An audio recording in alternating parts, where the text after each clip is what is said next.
Hey guys, how are we doing? So today we'll be solving this question. Let's say we select two numbers x and y at random from all natural numbers. Okay. What is the probability that the GCD of x comma y is 1? Okay. So there's a question. I thought that this question is interesting and I should discuss it with you, because these type of questions seems a bit vague uh, and seen for once, right, like you don't know what x and y is, what is the range, how big can it be, it can be infinity, right? So let's at first solve a sub question. What is the probability of getting a multiple of 5 if we select a natural number at random?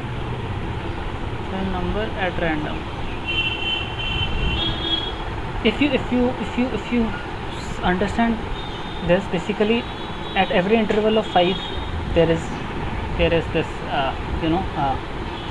multiple of 5, right? 5, 10, 15 and all. So basically it will obviously be 1 by 5. However be the length of our segment b, it will be divided by 5, right? It is kind of like you can understand why this is the case, right? So if we now let's say this is 1 by 5, right? So now we have to solve for x and y. So GCD is 1. So let's solve for first when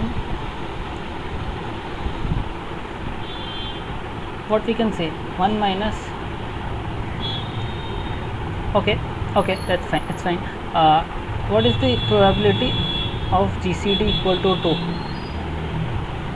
That is, both are a multiple of 2. What is it? If both are a multiple of 2, then it's half squared, right? Both are a multiple of 2, half into half. So P GCD not equal to 2 is 1 minus half squared. What is probability of GCD not equal to 3? 1 minus 1 by 3 whole squared, right? Probability of GCD not equal to 5. So I am writing all the prime numbers and I am saying, like, basically 4 is, if 4 is, like, if I am omitting 2, then 4 is never possible, 6 is never possible, right? That's why I am omitting 2. I am omitting all the prime numbers. When I omit the prime numbers, any multiple of those primes get omitted, right? So that is why, and each of them are mutually exclusive when talking about, right? So let's say probability of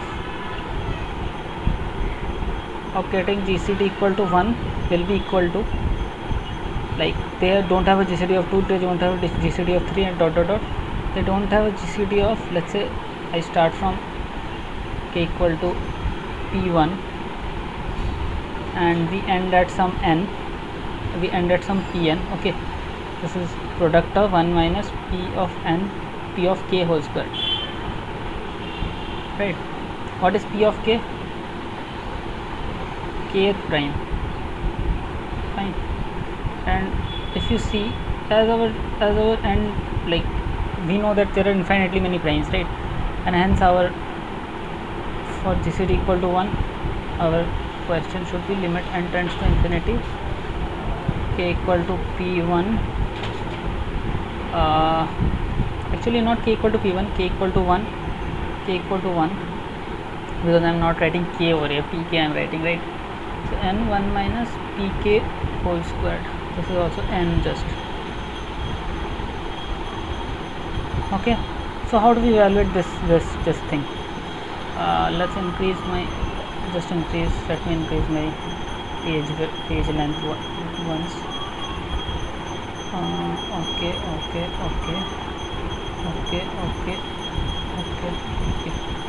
fine, I will increase the page length. Okay, so we need to find out this, right? Let's say L is the limit and tending to infinity, k equal to 1 to n 1 minus pk, sorry, pk squared. Okay, so this is it. Okay, this is it. Can we write this as limit of n tending to infinity, k equal to 1 to n, 1 by 1 minus pk squared. Can we write this?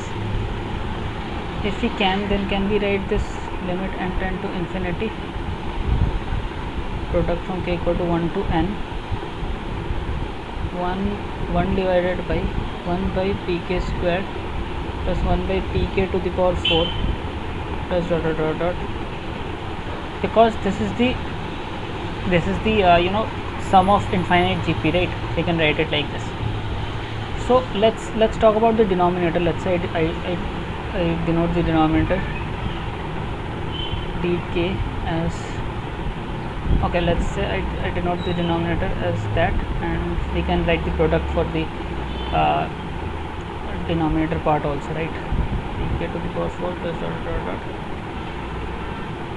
Basically we can write it something like, okay, there should be a 1 plus also, because the first value is 1, right? That's fine.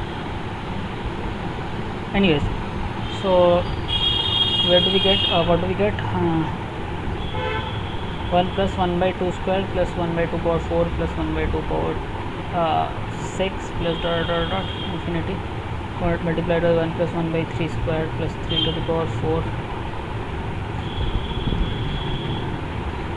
1 plus 1 by 5 square, and all of these, right? You get what all the primes sum like this. Can I write this thing which I denoted by d equal to 1 plus 1 by 2 square plus 1 by 3 square plus 1 by 4 square plus dot dot dot dot. Why can I write this? Because let's say when we are multiplying all of these together, we get, this is the 1 1 1 part. Okay, 1 by 2 square we will get in from 1 square, 1 by 2 square 1 1 and all 1 multiplied. How will we get 1 by 3 square 1 3 squared and this 1 and all the ones multiplied? Now let's say I want 1 by 4 squared. How will we get 1 by 4 squared? 1 by 4 squared is basically 2 to the power 4 multiplied by all the ones. How will I get 1 by 5 square? 1 by 5 square will be multiplied by all 1 by 5 square multiplied by all the other ones. How will I get 1 by 6 squared? This and this multiplied gives us, and all the other ones multiplied. Basically you are seeing that all of these are prime numbers, right, in the bottom. So if we multiply them, either way they are going to create a number, right? They are going to create a number which is formed of some product of some primes to the whole squared, right? Product of some prime to the whole squared. So that is what we are getting over here, and this is basically zeta 2. If I don't know if I've correctly denoted zeta, but yeah, zeta of 2, it is written in a very like something like this. I'm not really sure. And zeta of 2 is basically pi squared by 6. There's a proof. Basically zeta means summation of 1 by n power s equal to 1 to infinity. Sorry. N equals to 1 to infinity. S can be any complex number. This is zeta of s. So zeta of 2 is this, right? Zeta of 2 is this. So our answer was, our limit was 1 by d kind of, right? As this tends to infinity. 1 by d is 6 by pi squared, and hence 6 by pi squared is our answer. That is the probability that two numbers selected at random will be co-prime. Sorry, number selected at random will be co-prime. So yeah, that's it. That's I hope you like the video. If you liked it, please share it with your friends and let them know how we can do this beautiful question. I felt this question is pretty beautiful. So yeah, that's it.